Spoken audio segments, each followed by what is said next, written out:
Yes, I hope I'm audible. Yes, ma'am, you are. If someone can confirm, I'm not audible. Okay. Yes, ma'am. You are Yes, audible. I'm audible now. Yes, okay. Thank you so much.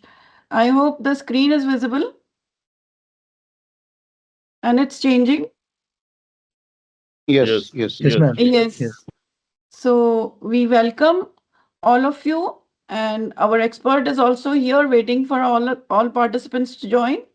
On behalf of Maulana Azad National Institute of Technology, Bhopal, Department of Architecture and Planning, AICTE, ATAL Academy, I welcome you all for this FDP, Disaster Management and Resilient Sustainable Cities. So today is a very special day. All days had been very special. Today is also a hugely special day for all of us. One thing is Professor Kedar Rijal, with whom we had like were to have this session. He is a professor of Central Department of Environmental Science, Tribhuvan University, Kathmandu, Nepal. What happened few 15 days or 1 month ago, he had been appointed as a registrar. It is a huge responsibility for him, and he expresses he won't be able to do justice to this particular session. So he wanted he wanted to uh, apologize for that, but then for the same kind of topic and with the huge background of what we had on second day. But that day he was presenting on urban heat islands, whereas he is having uh, an expertise of, you will just see the session 7. We welcome Dr. Pawan Kumar in this session, where on a popular demand we are having understanding climate and cryosphere dynamics in the Himalayas and associated hydrometeorological disasters. Because we felt that the participants are lacking in the basic expertise that he is having. So we welcome Dr. Pawan Kumar, and I'll repeat what specialization he is having, and it will be like a warm up session for us to know what we are going to have in the session. Dr. Pawan Kumar is an esteemed assistant professor and the current in charge of the Department of Geography at Chaudhary Bansi Lal University, located in Bhiwani, Haryana. Specializing in glacial geomorphology and paleoclimatology. So glacial geomorphology is a like burning topic you might have heard with from the other experts. They were asking whether you know GLOF or not. So those GLOF, what is the GLOF? What is GLOF? GLOF. What is the full form of GLOF? What is cryosphere? Even many majority of the participants don't even know what is cryosphere, and how glacial geomorphology and paleoclimatology is going to affect the future of all, and already it has started affecting. Dr. Kumar's research delves deep into dynamics of glaciers, landscape evolution, and the reconstruction of past climates. His academic pursuits are focused on understanding quaternary glaciations, recent glacial dynamics, and the associated mass movements and seismic activities in the Himalayas. And with a robust background in physical geography and glaciology, Dr. Kumar employs a variety of methodologies including geomorphological mapping, sedimentology, stratigraphy, and luminescence dating to explore glacial chronologies and paleoclimatic reconstructions. His work contributes significantly to the understanding of landscape changes over time and their implications on the environment. And what questions, few questions which could not be answered in the few last sessions, we know that the answer lies somewhere in these details only. So, Dr. Kumar's expertise makes him a key contributor to the field of geography and earth sciences, particularly in the study of glacial processes and their impacts on global climatic patterns. Let us welcome Dr. Pawan Kumar for taking this important session here. And I will request, I will stop to share my screen and request Pawan sir to just may not to share the screen right now. We need to click few pictures of him in the screen uh, before we just start. Yes, sir, you're welcome again. Welcome Uh, back. Thank you, ma'am. I hope am I audible? Yes, sir, you are clearly audible, and Okay. we welcome you in this special session by you. Now you can start your start to share your presentation. Okay. Yes, now you Just can start. yeah. Just a minute. Yes, yes, no hurry. Okay. Yes, it's So visible. okay. Uh, Thank you having me again.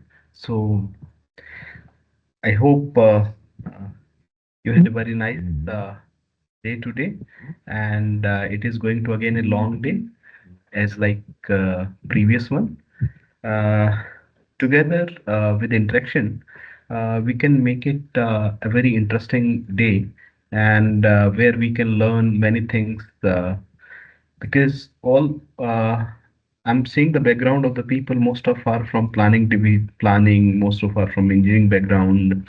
Most of are from different disciplines. So very few people are from earth science. So this lecture is going to be more of earth science part. So wherever you feel that this concept is I'm not getting it, or somewhere you feel like okay, this is the thing which I need more clarification on the subject or particular topic or particular task. So you can unmute yourself, you can discuss, or you can just uh, raise your query. In between, we can discuss.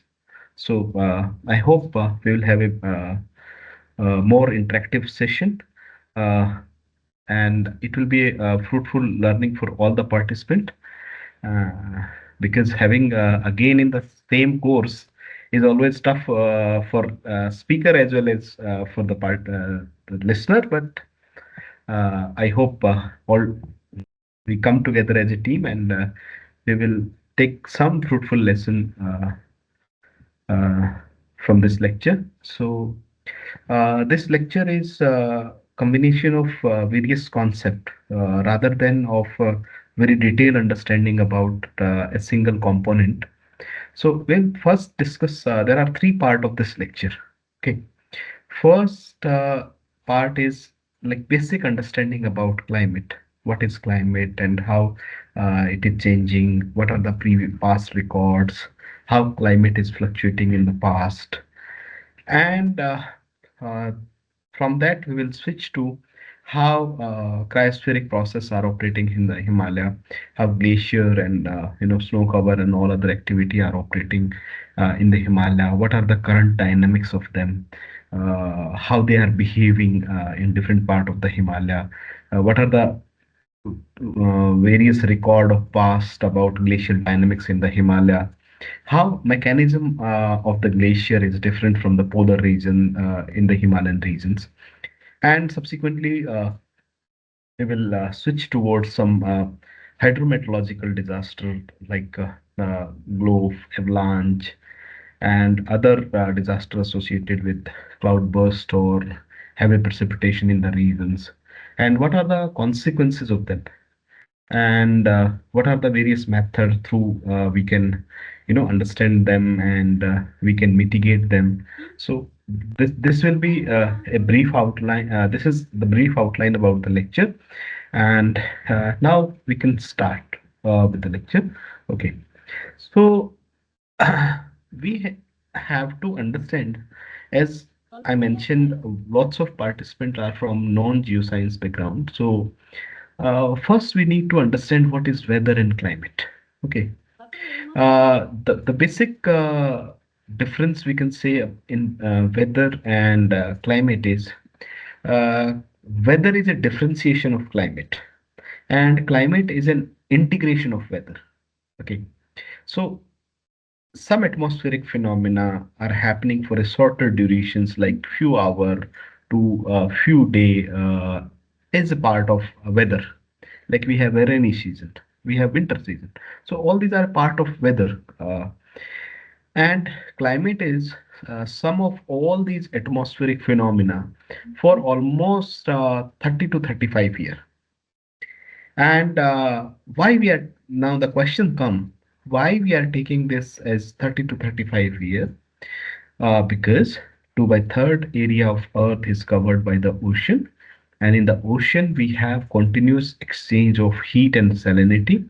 So this circulation is called as thermohaline circulation, and this circulation take almost 30 to 35 year to get it completed.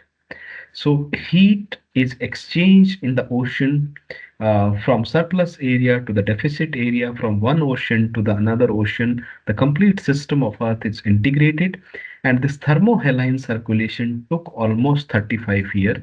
So an aggregate of 30 to 35 year atmospheric phenomena is called as climate. Then, what is the time scale?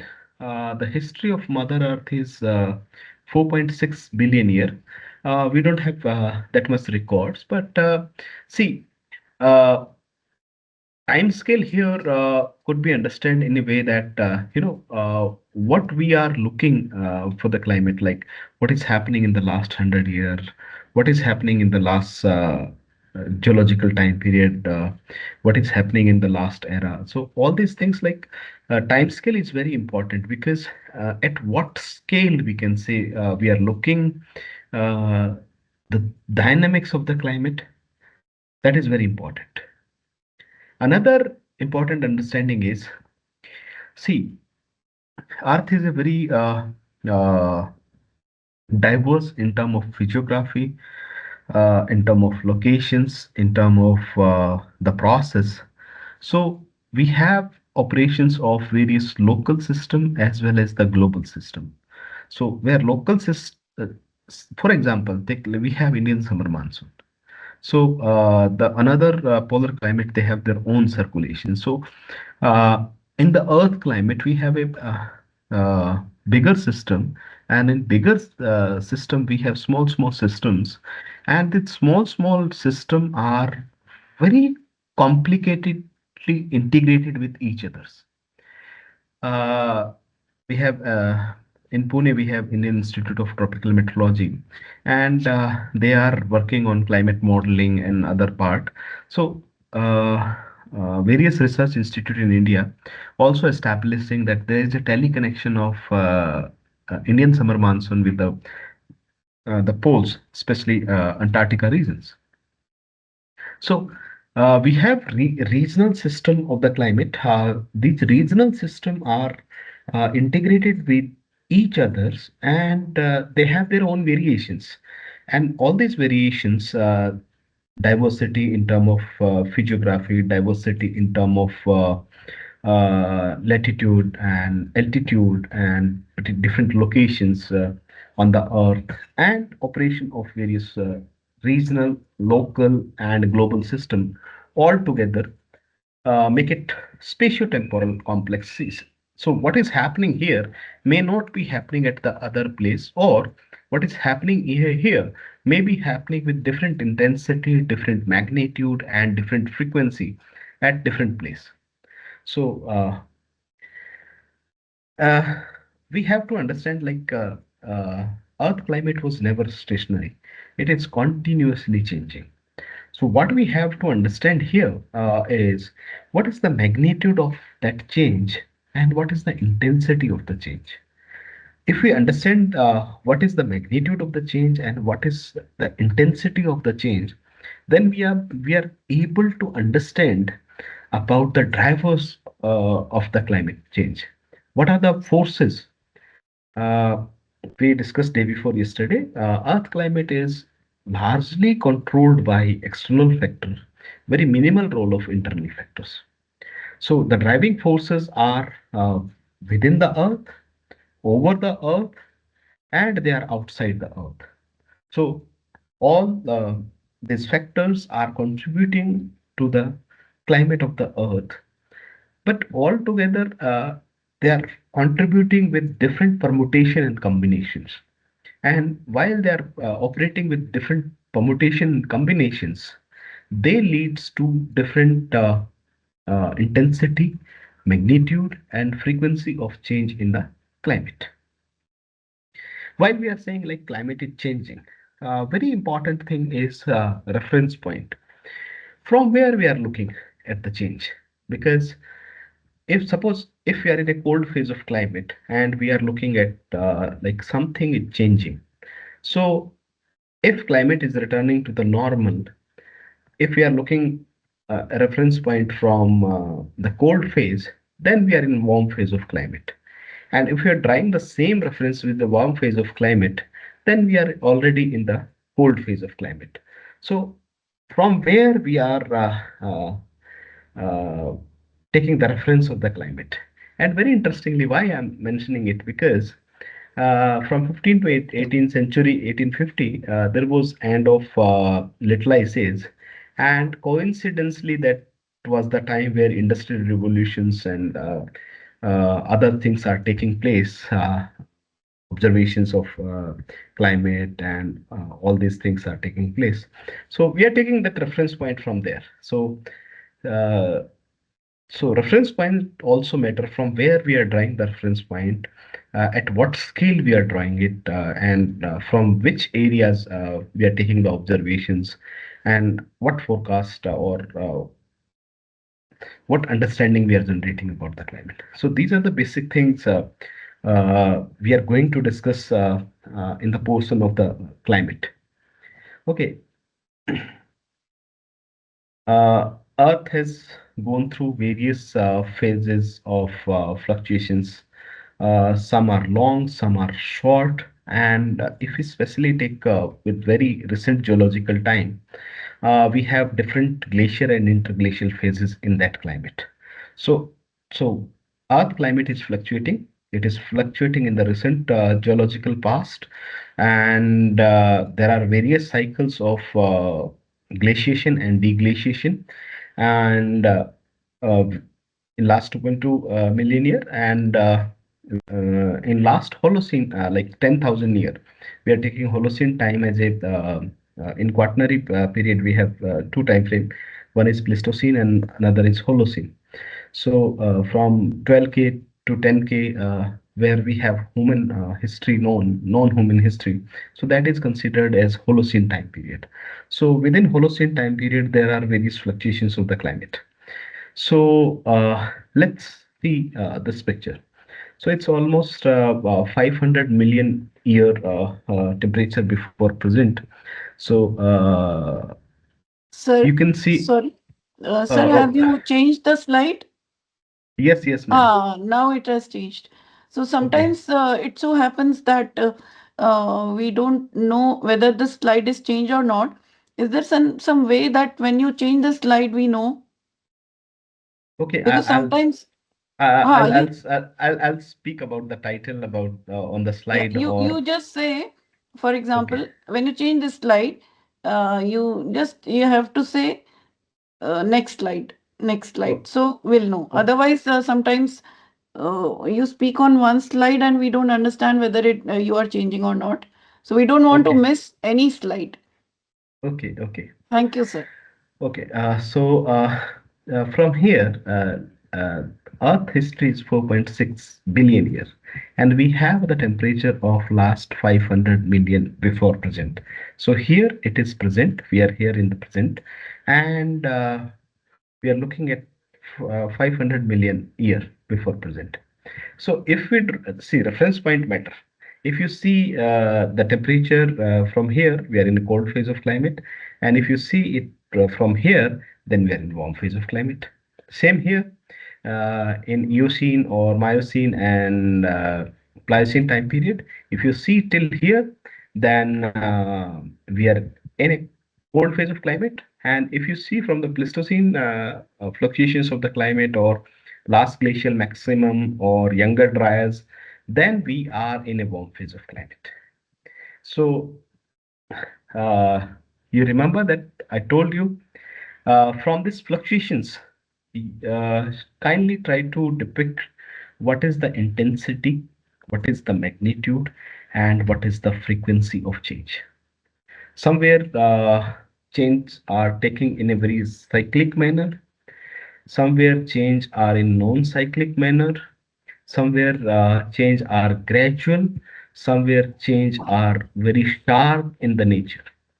So uh, if we have difference in behavior, it speaks that there are various factors which are determining the climates of the year, and these are in million year, and from here onward these are in the thousand year. So this is because we want to put more focus about the present time. Okay, so now we are going to into detail about this time frame of Pleistocene, Holocene time period in the next slide. Okay, I'll pause for 3 4 second because I think slide change took time to. Okay, so now we have a time frame of 4 lakh year to today. So there are it's 4.5 lakh years, and we have various interglacial and glacial phases. So this diagram is of high resolution. So we are here in today. Glacial phases are the downward arrow is showing glacial phases where we have cold phase of the climate where glacier and cryospheric process. So any process those are who are operating in a sub-zero temperature are called as cryospheric processes glacier and ice sheets, and these are cryospheric processes. So there were various stages of glacial, and there were interglacial stages in between. So when this line is going above this, the average temperature 30 degree Fahrenheit, these are interglacial phases, and when temperature drops, these are the glacial phases. So here, if you see, this is a very broad peak. This is very narrow, and it's the same intensity, magnitude, and frequency is continuously indifferent here. Okay. Now, again, we are going in more detail about the same. So I'm changing the slide. Okay. So this is more important because this is a climate of last 15,000 years. So this time frame between from here to here, this time period is considered as a cold phase of the climate. And from there, this younger dryas cooling, and there it was continuation to last glacial maximum, and thereafter temperature is continuously rising. And this is present day. And this is little ices of last 300-year phenomena, like 15 to 1800. And this was the medieval warm period. Specifically, we have to focus here, the medieval warm period. It is very important. The temperature of medieval warm period, I think some mic is unmute. Kindly mute the mic. Okay, so No, medieval sir, we warm. can hear. We can hear Okay, you. okay, Nothing okay, is. Only this okay, slide is there. Holocene okay, climate. okay. So the medieval warm period, this time period, the temperature was almost 4 to 5 degree higher from the present day. It's clearly visible here. And this is very interestingly because this was the time where all the major civilization of the world flourished, whether it is Mesopotamia, whether it is Saraswati Indus civilizations, all the major civilization flourished during that time, during the medieval warm period. So, rise in the temperature is not as bad as we think, maybe or maybe not. But from medieval warm period, from last 5,000 year onward, we are not in a warm phase of climate. We are in a cold phase of climate uh, because reference point matter. So nowadays we have lots of copying capacities, lots of advancement in science and technology. Uh, Someone mic is unmute, so I request host to mute the mic because Yes, just 1 second. Sorry for the trouble. yes. Okay. So okay. Lishram. Lishram, sir. Bobby, sir.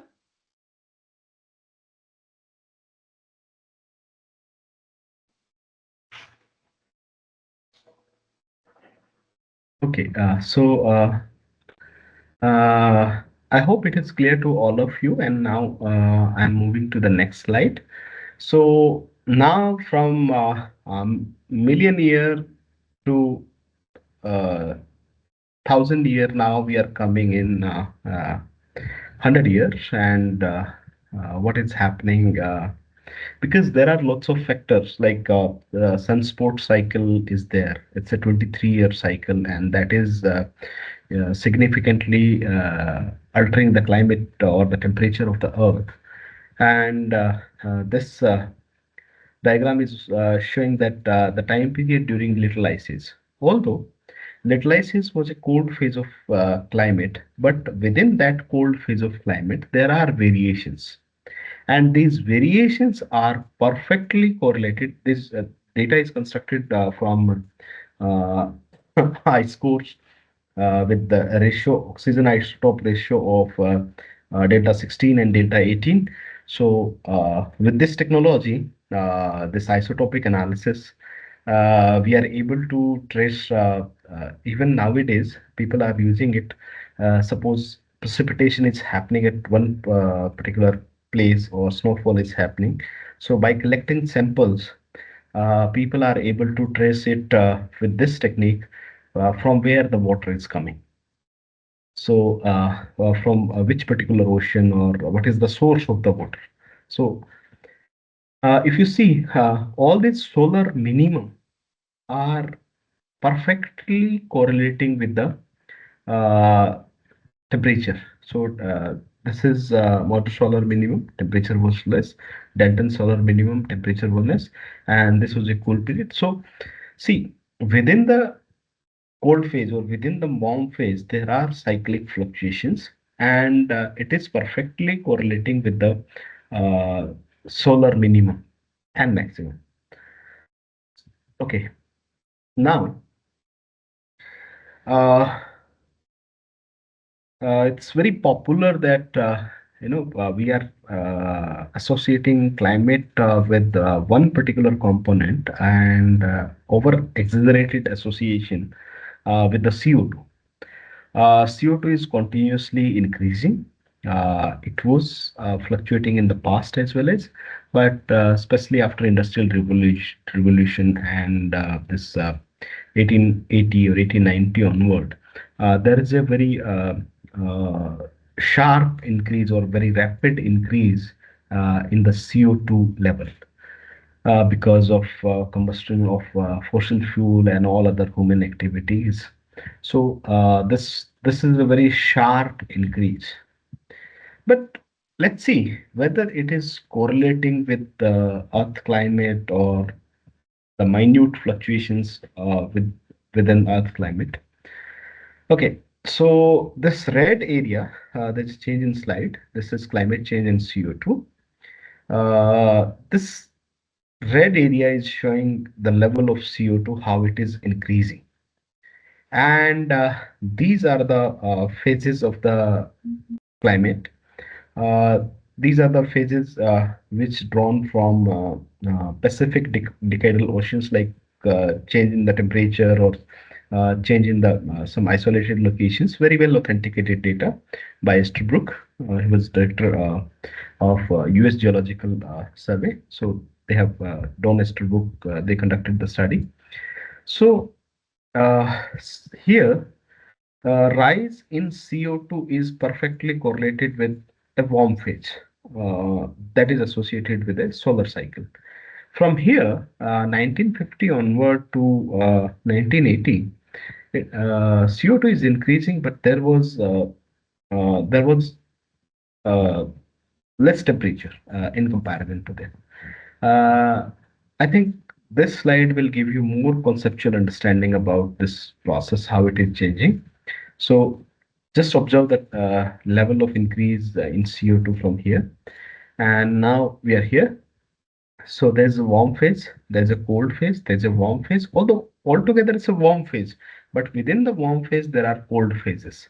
So this was the time period 1950 onwards. We have seen in the just before diagram, like after 1950 there was a sharp increase in the CO2, but it is not. And some of the studies are predicting, but if you try to correlate it from 1980 to 2000, there's a perfect correlations. And there are predictions that by 2030, we are going in not little ice age type of phenomena, but we are going in a mini ice age type of phenomena.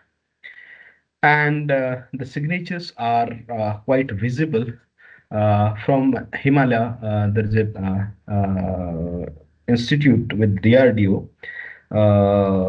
They are conducting the studies, or they have field-based network of automatic weather stations.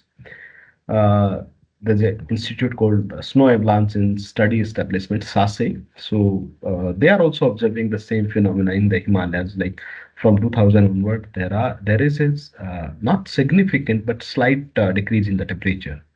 So I don't know whether we are heading to, but instrumental data in urban areas speaking something else, maybe because of some other reasons, but instrumental data in remote locations and very uh,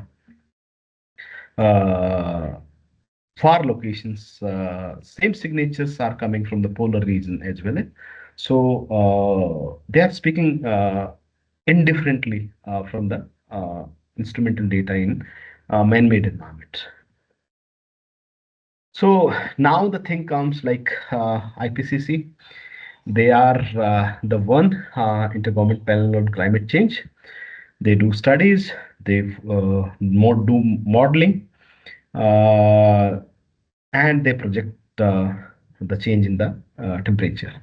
So IPCC did this projection that Earth temperature is going to increase in this way, and if we follow a pattern of climate of cooling that was repeated in 1880 and 1950, or cooling associated with the delta minimum, so we are going here.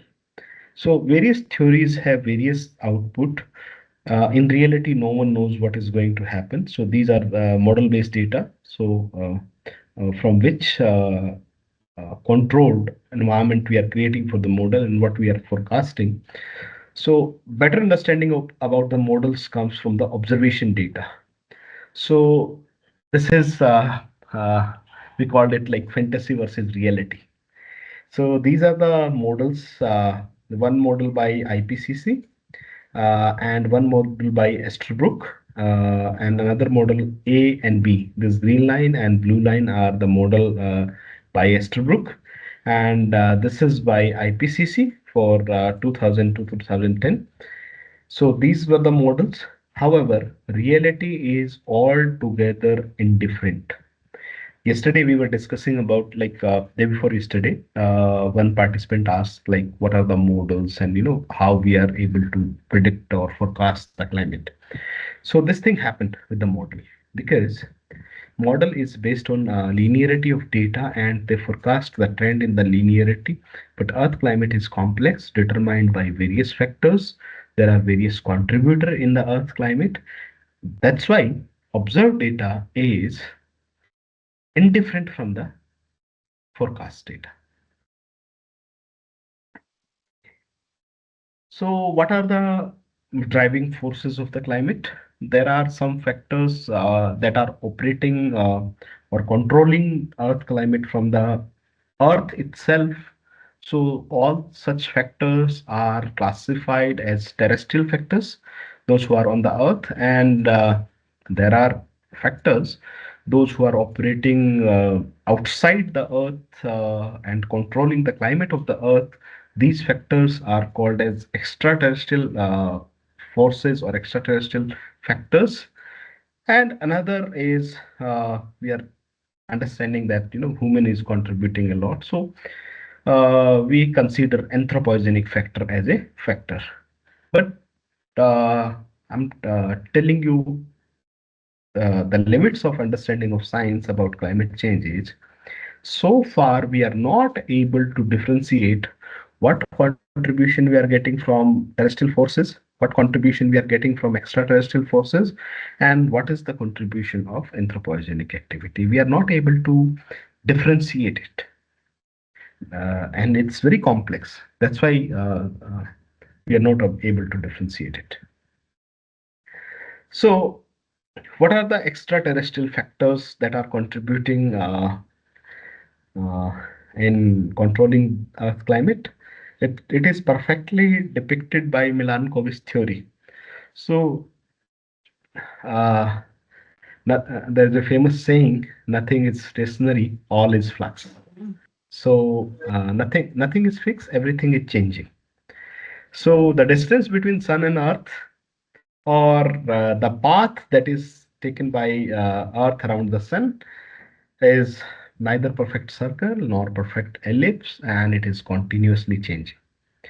And this process is called eccentricity, and this process complete in 1 lakh year. Another is obliquity. So nowadays, like, we are very well acquaintance with the tilt 23.5 degree. It is not fixed, it is also changing from 21 to 24.5, so it is changing in between. And the changing the tilt is a cycle called obliquity, and it is of 41,000 years. And there is another cycle called this wobbling, it's called precision, and this is a cycle of 26,000 years. And all together, this eccentricity, obliquity, and precisions are taking almost 2 lakh year to complete cycle. And at the point of 2 lakh year, all phenomena took place. Uh, if we try to validate the theory of Milankovitch with what are the past record, what are the paleoclimatic records from polar areas or from the ocean sediments, so they are perfectly correlating with the Milankovitch theory. So different phases of glaciation and different phases of cold climate are perfectly correlating with the extraterrestrial factors. So, and very interestingly, our human known history is of civilization history. I'm talking about inception of human being is much earlier through various historical and various dating records. Is civilization history is of अच्छा 10,000 sir years, ठीक है and all these changes are happening before 10,000 years. It ठीक means ଅଛି ମୁଁ ଦେଖିଦେଉଛି sir it means human is not determining the thing, nature is taking its own course. Okay, if we try to correlate it, this is cycle of precisions, obliquity, eccentricity, and solar forcing, and this is stage of glaciations. So it is in coherence or in correlation with the idea or the theory given by the Milankovitch. So stages of glaciation are correlating with the Milankovitch theory. So what we need to understand, so far we are able to understand like what is the climate and what is the weather. We understand what are the drivers of climate and what are the magnitude, what is the trend of the climate, and what are the regional complexities.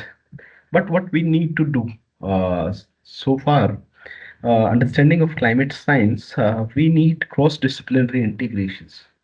Without that, we are not able to understand it completely, or we are not in a position to understand the nature without a cross-disciplinary integrations. And what is changing, whether like climate extremes, weather extremes are happening, or what are the causes of them, so and what would be the impact on human being. So societal interaction need to be focused while we are studying the climate. So we are completing one component here, and now we are moving towards the Himalayan cryosphere.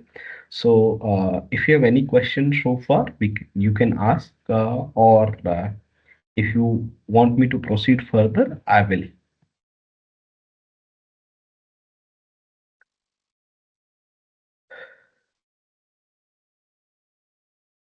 Okay.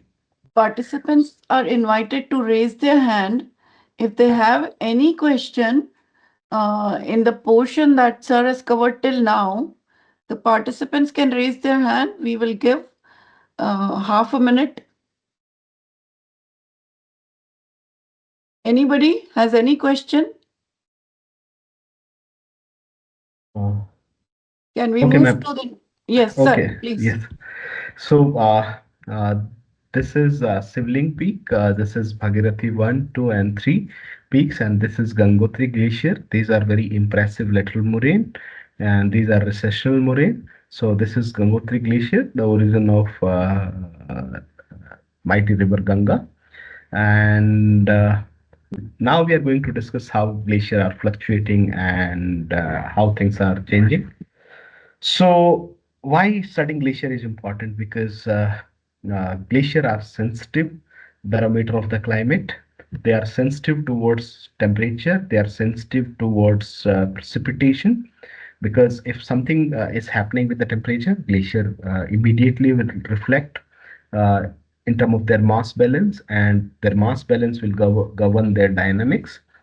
If something is changing in form of precipitation, then glacier will also reflect, but depending on their response time.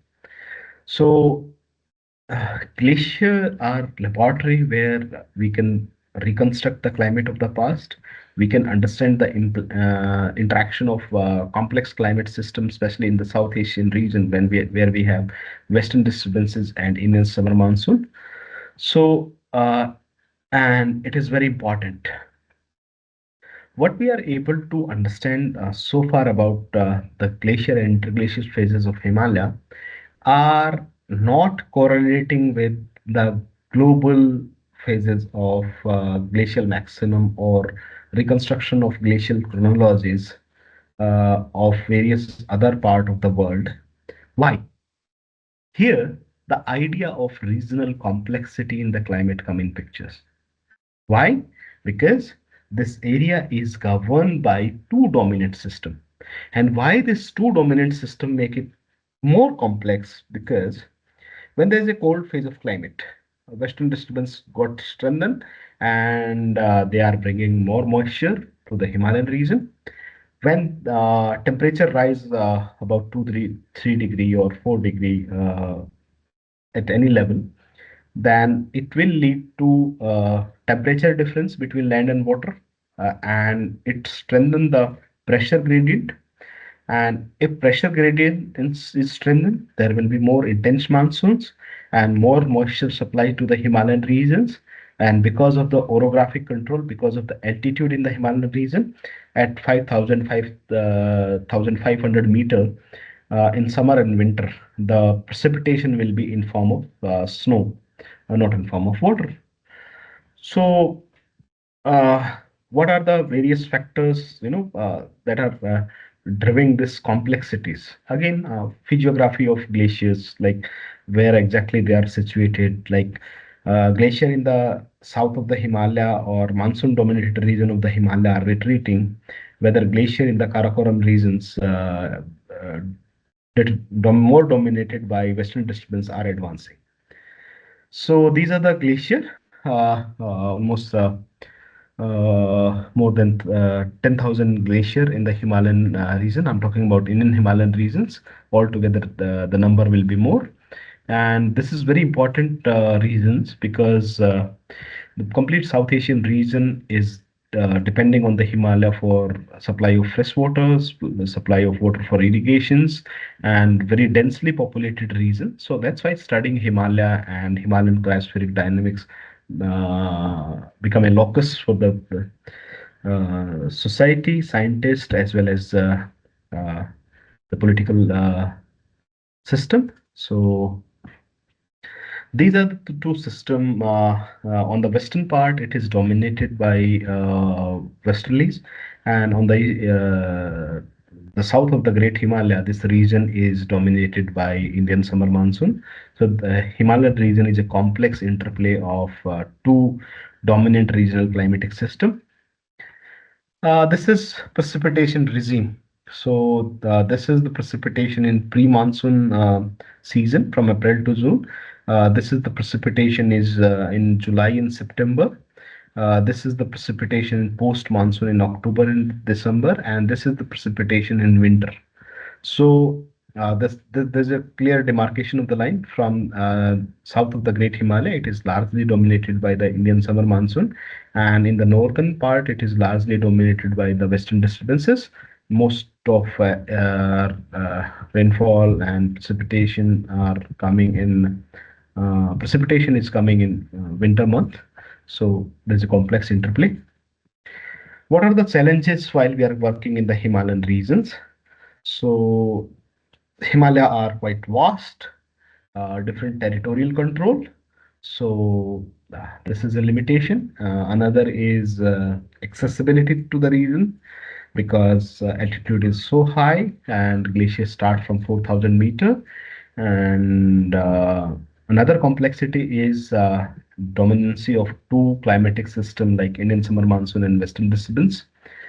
When we try to construct the past of the glacial dynamics, we have to construct it with various dating techniques like optical stimulated luminescence dating, surface exposure based technique like based on 10 beryllium and 26 aluminium, dating with carbon with the accelerator mass spectrometry, where we can extend the time frame of radiocarbon dating up to 50,000 year. So that is the problem. Because why it is a problem? Because Himalayan regions are uh, uh, kindly mute your mic. In Himalaya, it is a very high energy environment, and we have dominancy of monsoon and because of slow process. So there is a continuous reworking in the Himalayan environment, and where glacier faces or glacier deposition are reworked, hardly we are able to find a suitable dating material, and we have very limited radiocarbon dating material in the Himalaya because of the altitude, because of the temperature, because of the climate there. And within the Himalaya, there are microclimatic systems, and glacier phases are reworked by interplay of glacial process as well as the fluvial process. Because of the limited material, because of so many logistic limitations, and uh, because of a limitation of various dating technique, we are not able to construct various comprehensive glacial chronologies. Chronologies are there, but not very comprehensive with various methods. Very intensive dating is yet to be done in the Himalaya. So what are the signatures we are seeing that the glacier were dynamic, like glacier are moving in the Himalaya. They've the past extensive glaciation were there. So we have imprints. Imprints are in form of erratics. These are the massive erratics on the Strath Terrace of the Gangotri, and this is erratic on one of the lateral moraine in Rudugara Glacier at almost 1000-meter height than in height at 1000-meter higher level from the present glacier. And these are the massive erratics on the on this little moraine of Gangotri glacier near the Pawan. And if you see near Bhusbas, these are the lateral moraine. We have sequential lateral moraine, three series of lateral moraine. So we have Paleosurf and lateral moraine. These are the lateral moraine. So all these landform of the glacier regions, they are indicating towards extensive glaciation in the Himalaya in the past. And these extensive glaciation were dated by various prominent geoscientists. And within these are the valleys, and these are the stages of glaciation, and these are the contributors. So this is from Owen and Dorch. So uh, what important here is glacier chronologies are complex in the Himalayan regions. Within the Himalayan regions, they are not correlating with each other, and they are not correlating with the global climate as well as.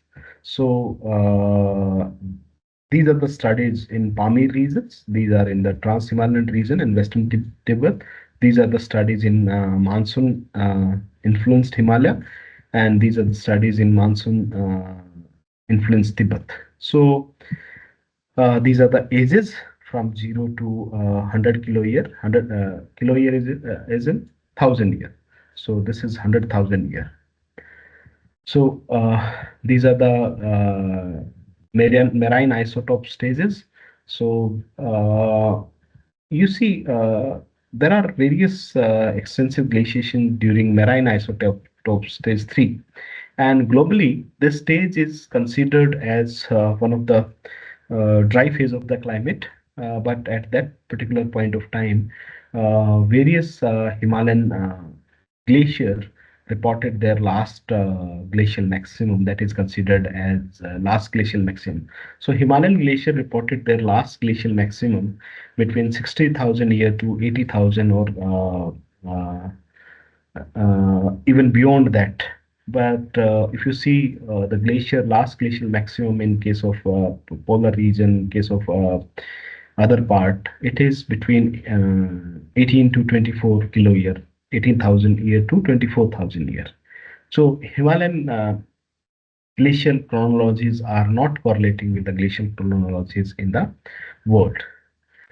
And these are the stages. We have this Mohit are correlated with the stages of monsoon dominated Himalaya, and the Swite stages are north of the Great Himalayan regions in Karakoram, Ladakh, and Tibet regions. So they are somewhere they are correlating, but somewhere they are not correlating with each other. So within the Himalayan regions, we have complexities. So these uh, ages are from 450 kilo year to 0, and this stretch of last glacial maximum LGM time is zoomed here. So we have from 0 to 20. So within last glacial maximum, if we see, there are various stages of glacial advance and retreat in the monsoon dominated Himalayan regions.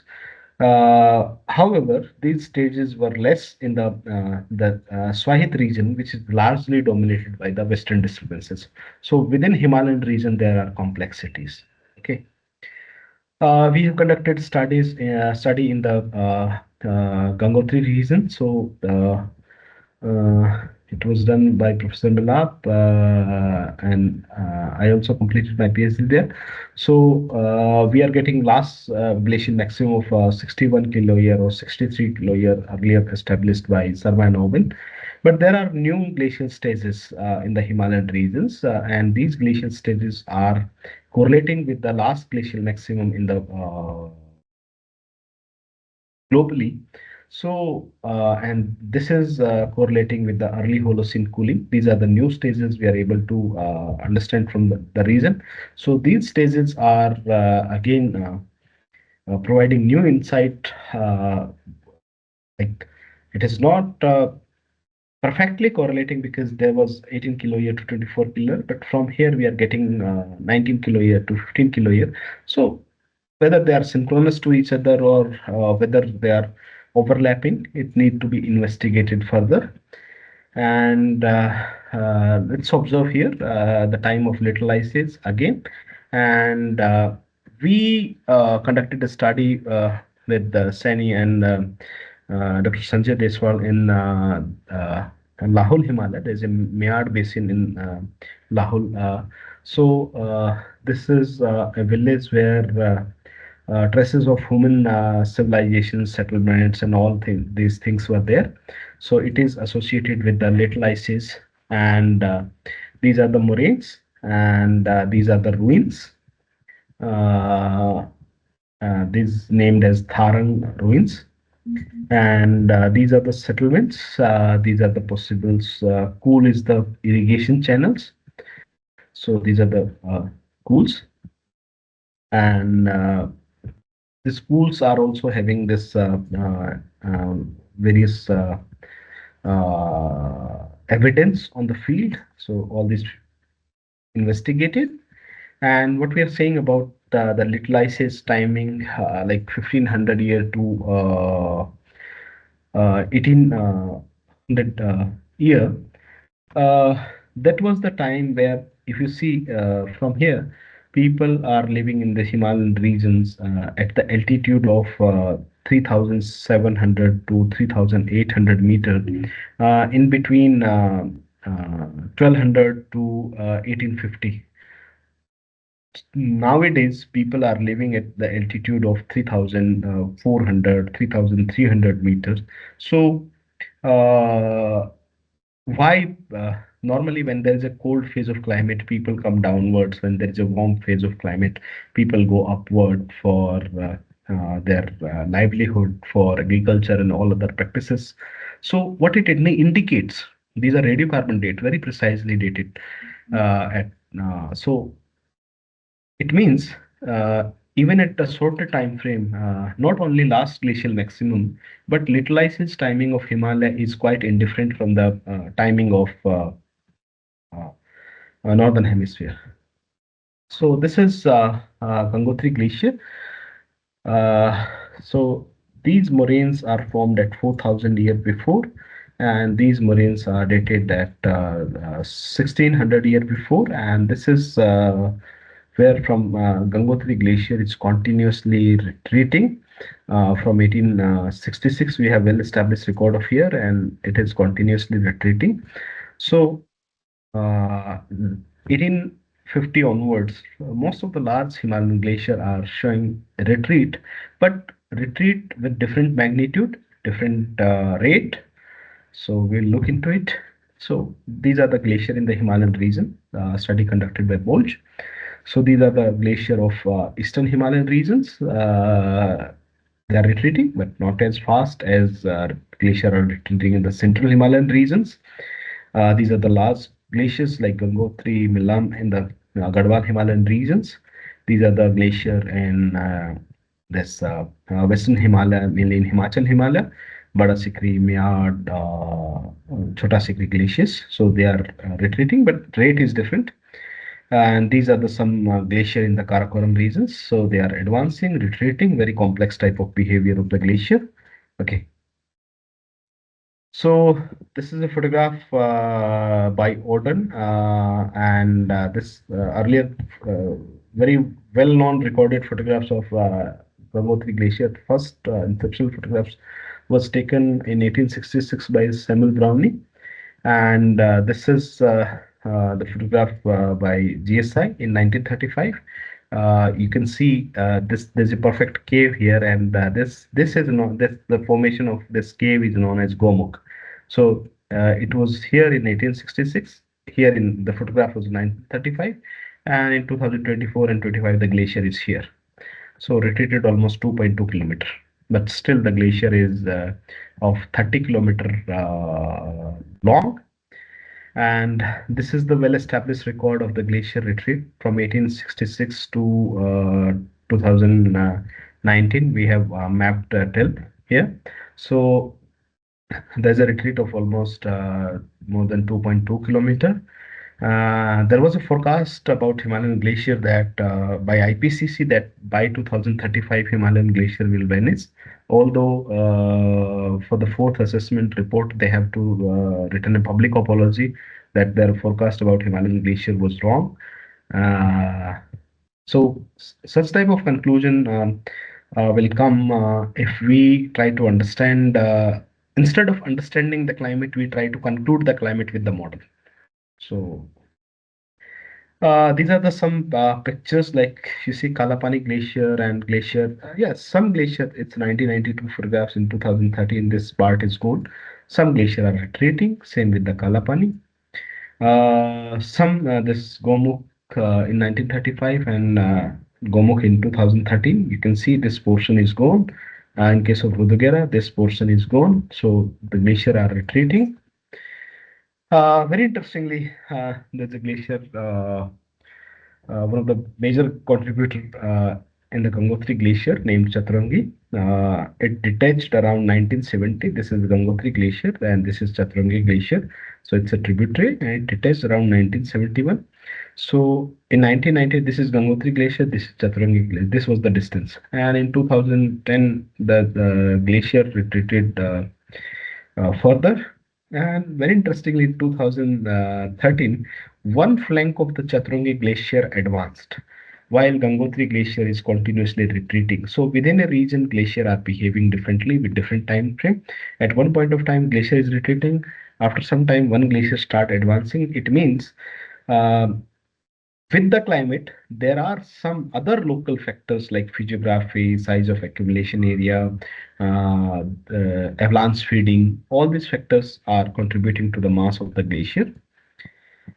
This is Parachik Glacier in Zanskar Valley. So this is a photograph by Henry Fager in 1913, and this is photograph in 2013. So glacier looks same. So the gentleman is standing from last almost 1 century. Nothing is happening as he pretend. This is a glacier photograph, 1991. This is Raktvaran Glacier, Snout of Raktvaran Glacier, and this is photograph in 2013. This glacier looks healthier in comparison to 1991 photographs. So within a region, glacier are behaving differently.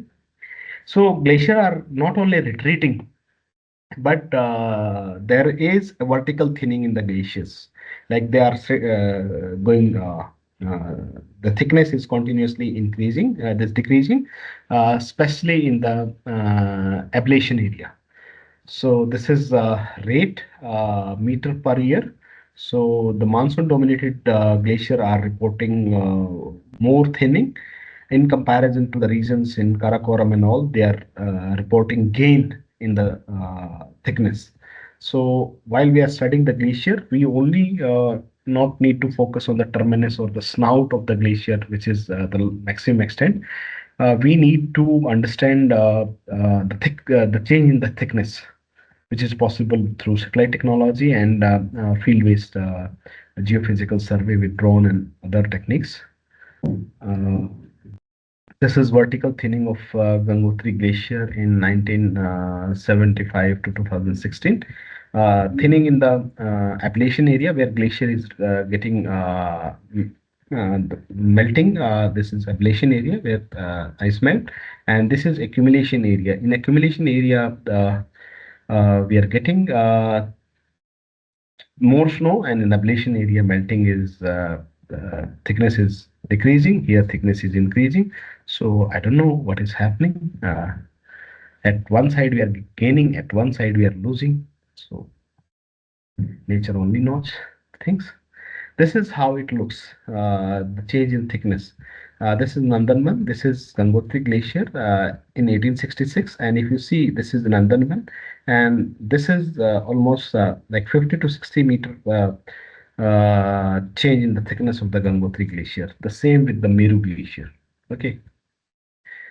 So what we need to do about understanding this glacier chronologies, we need more comprehensive chronologies. We need to do detailed geomorphological mapping to identify suitable material to date. We need to understand the glacial depositional environment and its dynamics. What we also need cross validation of dating methods. Sometime one dating method leads to some abnormal result, so we have to cross validate that with another dating methods. And for Himalayan regions, we instead of focusing on last glacial maximum, we have to focus on local last glacial maximum. So now we are moving toward the third component. I'm going fast because we have only 14 minutes left for this session. So major hydrometeorological disasters are like avalanche, cloudburst, glacial lake outburst floods, and landslides. So uh, we have accumulation of snow in the winter in the Himalayan region when melting seasons start, especially in the month of Feb and March. This dry snow get wet, and because of the steep slope, because of increasing water content, and it slide with slope. Uh,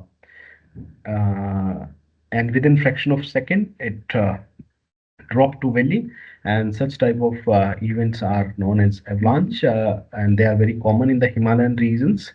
And the safeguard of Indian military in Himalayan regions are normally encounter with the avalanches because they are there for 12 months and 365 days.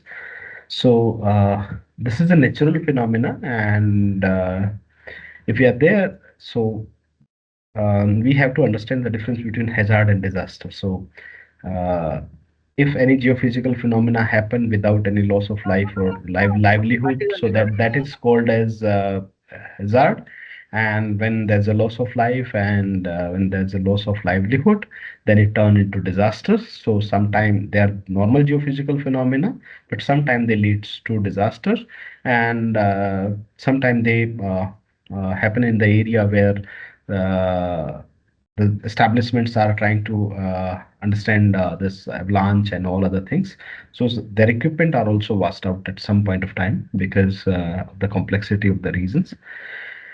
And cloudbursts, they are another geophysical or hydrometeorological disaster in the Himalayan regions. But if you see the cloudburst in the Himalayan regions, so most of the cloudbursts are happening here in comparison to here, and they are happening south of the Great Himalayan regions. Mostly cloudbursts are, except Ladakh and Leh cloudbursts. All the cloudbursts are happening south of the Great Himalayan regions and mainly in the monsoon seasons. So there's a gradient of monsoon, and Himalaya work as a orographic barrier. And when there's a pressure from the back, and this orographic force to lift the air mass very suddenly because of the pressure, because of the orography, and the permutation combinations leads to collapse of the cloud, and it resulted into a burst, and it resulted into disaster, devastation in the Himalayan region because of again complex geophysical process, very high energy environment, slopes, it turned into disaster. Okay. So this is a orographic control. So we have orographic forcing. The mountain range force mountain to lift, and when they rise with a very steep rate because of the pressure from the back, and it resulted into sudden rise, and sudden rise sometimes leads to collapse. So that is known as a cloudburst.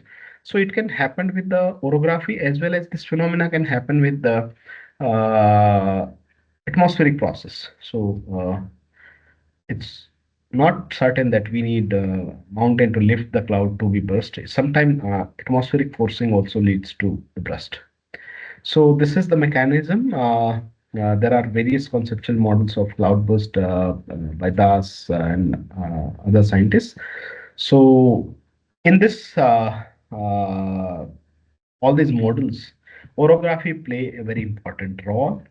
Uh, Let's discuss the famous Kedarnath disaster. So this is precipitation from TRMM data from 10th of June to 17th of June.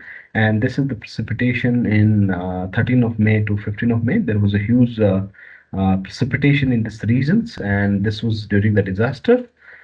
So what it leads to? So there was a lake here, Chorabari Lake, Moraine Dam Lake, and intense precipitation happened, and it was a cloudburst because precipitation was happening at a rate which is considered as cloudburst by IMD.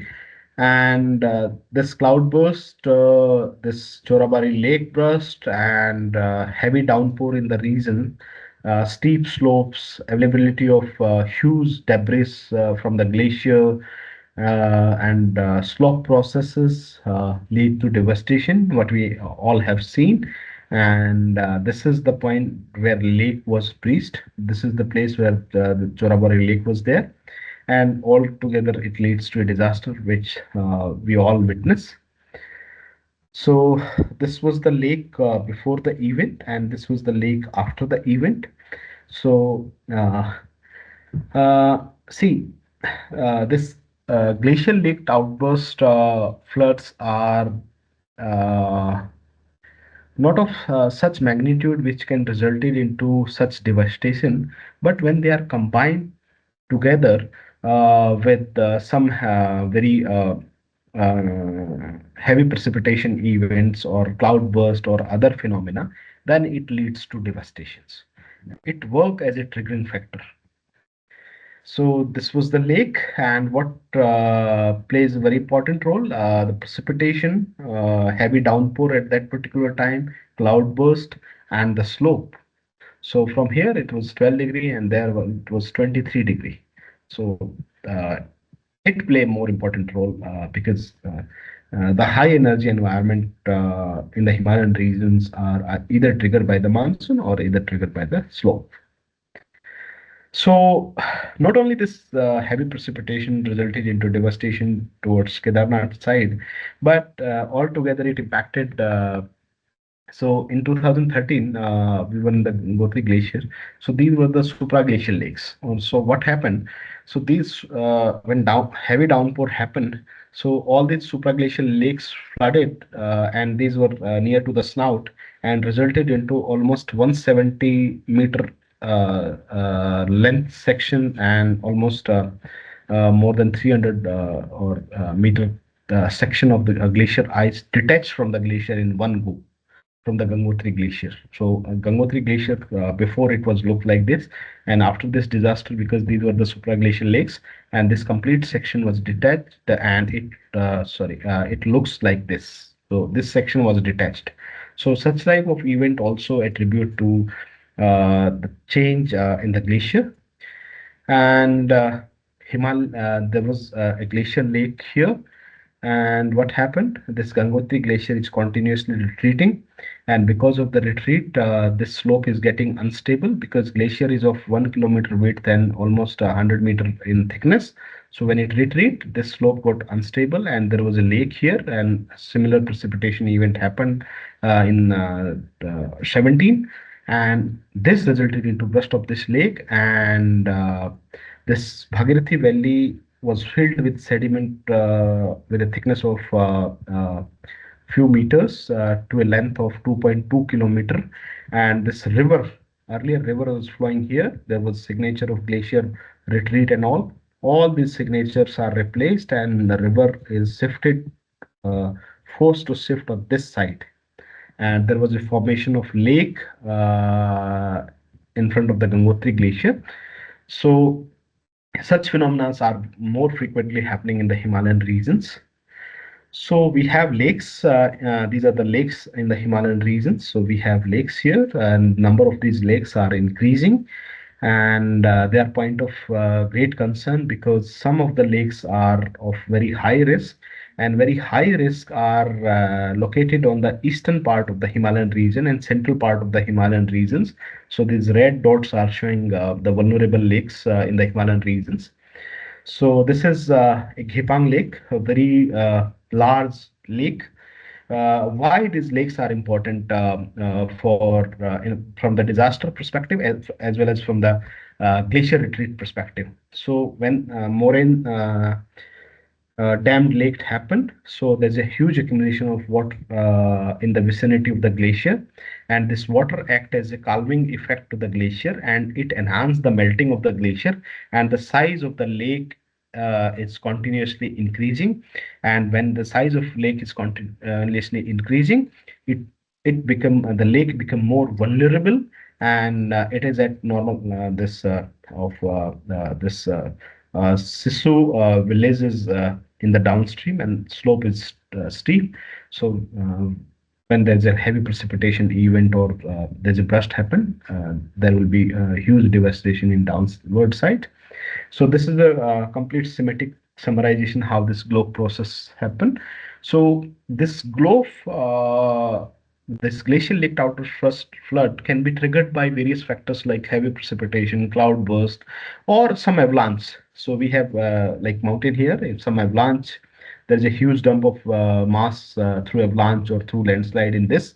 So this will also lead to breach in this lake. So there are various factors which can contribute to burst of the glacial lakes. So this is glacial lakes, and this is how if some slow process leads here, and then there will be a breach, and it can be lead to glacial lake outburst flood. And these are the models which used to measure like what are the future scenario and how the waves can be generated, what will be the impact downside. So these things can be done. And this is a lake in Tibet on the Nepal Tibet border. And so this lake was earlier was like this, and there was a breaching of the lake by manually, and the size of the lake reduced. So if we continuously monitor the lake and try to regulate them through breaching and all, so together we can minimize the risk of disaster by continuously monitoring and small engineering if we do at this high altitude. But again, it required huge cost and manpower to do so.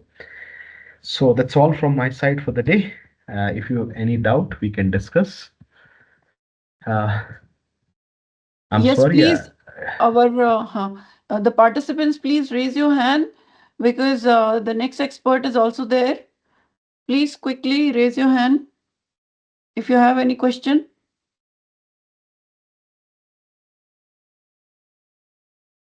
Okay, Bhavna, please unmute yourself and go ahead with your question. Yeah. Good evening, Mr. Kumar.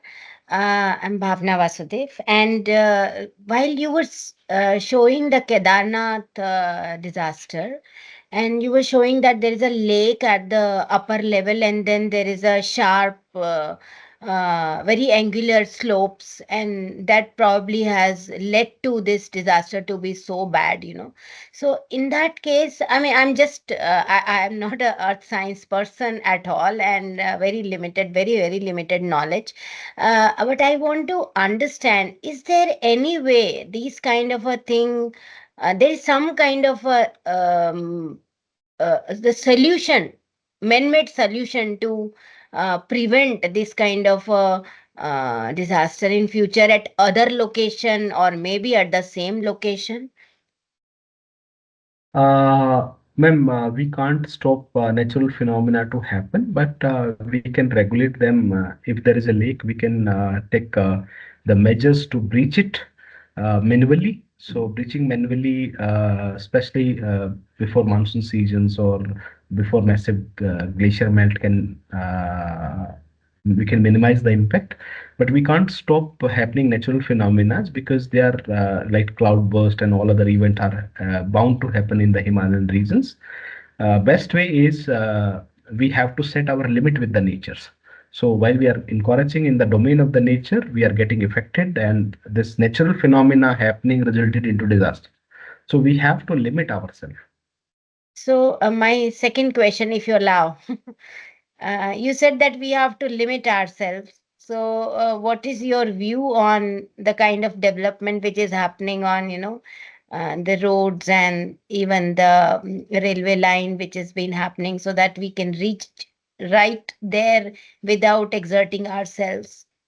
So Ma'am, on these policies, and my, even, I mean, not, they are okay, not okay, no more okay, policies, okay, but they are okay, implementing it. okay. Ma'am, infrastructure is a requirement, but infrastructure should be designed with proper understanding of geophysical process in the area and what are their levels. It can help us because infrastructure development is a necessity of various geopolitical reasons.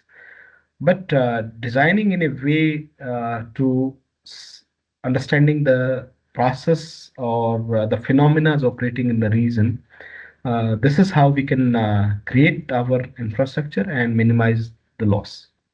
So sir, you are trying to say, Ma'am, if I, I think okay, maybe there are other participants. okay, So fine, fine, uh, fine, fine. in person we can discuss all Okay, these okay, things great, yeah. or through mail.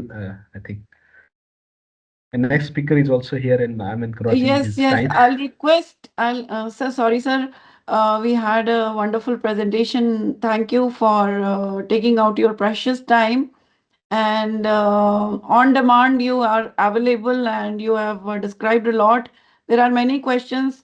All the participants are requested to email him or contact him. He will clear your all doubts.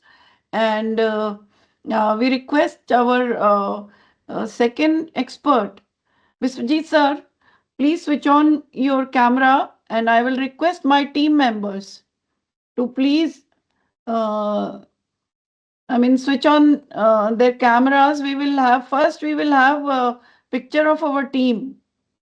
Our team means Uh, Manmeet. like, yes, Yes, Dr. ma'am. Participants, please don't switch on your camera right now for seconds. First, we'll click picture of the team. Manmeet, Yes, ma'am. Sandeep. Yes, please switch on your camera. Sandeep, Purnima, please Yes, switch ma'am. on your camera. Please, we want to click picture of the team. Priyanka ma'am, just 1 second. We will click picture of the team and then participants.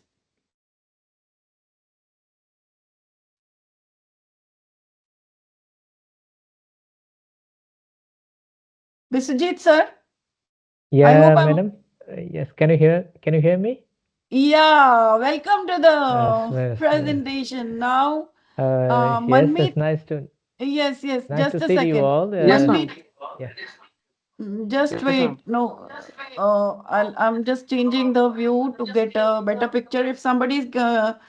uh, I'll request participants for 1 second to switch off their cameras because I cannot have all the experts on my screen. Just for 1 second, participants, please switch off your cameras. Switch off your cameras, participants, for 1 second. Participants, switch off your cameras for 1 second.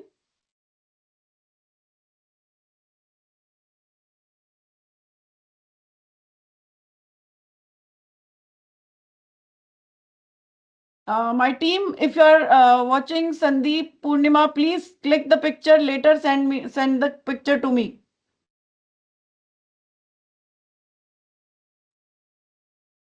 because I'm not able to see Sandeep and Purnima.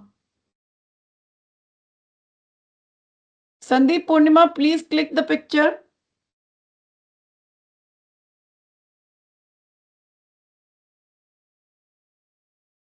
Okay, while closing our team, I'll click. So all participants, we request, please switch on cameras. Again, switch on cameras. We want all participants on the camera. We want all participants on the camera, please. My team, please click the pictures because what scene I'm Okay, seeing, ma'am. you will be getting a different view.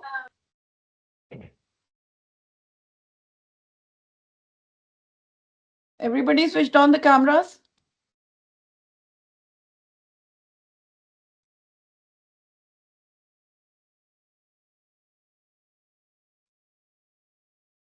Just few seconds. Yes, please. Thank you so much, all the participants. Now we will welcome our next expert. First, we should thank our first expert for today, Pawan sir. Uh, I have no words for you of gratitude. Still, thank you is a very small word, but thank you, sir. Thank you so much. Thank you. Just stay on the camera when the participants are going. We'll have one picture, another of the team. But thank you, participants. You can switch off your cameras. Thanks to all participants for patient listening. We will now start new lecture, and I request all the participants to switch off their cameras.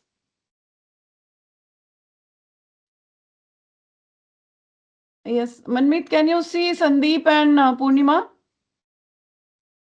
Yes, Sandeep and Purnima Purnima is. remain. Sandeep and Yes, Purnima ma'am. remain on the camera. I cannot see them. हम पूर्णिमा है ma'am. ठीक है, click कर लो जो भी दिख रहा है उसका. We had a wonderful presentation. Thank you for taking out your precious time. And on demand, you are available and you have described a lot. There are many questions. All the participants are requested to email him or contact him. He will clear your all doubts. And we request our second expert, Biswajit sir, please switch on your camera and I will request my team members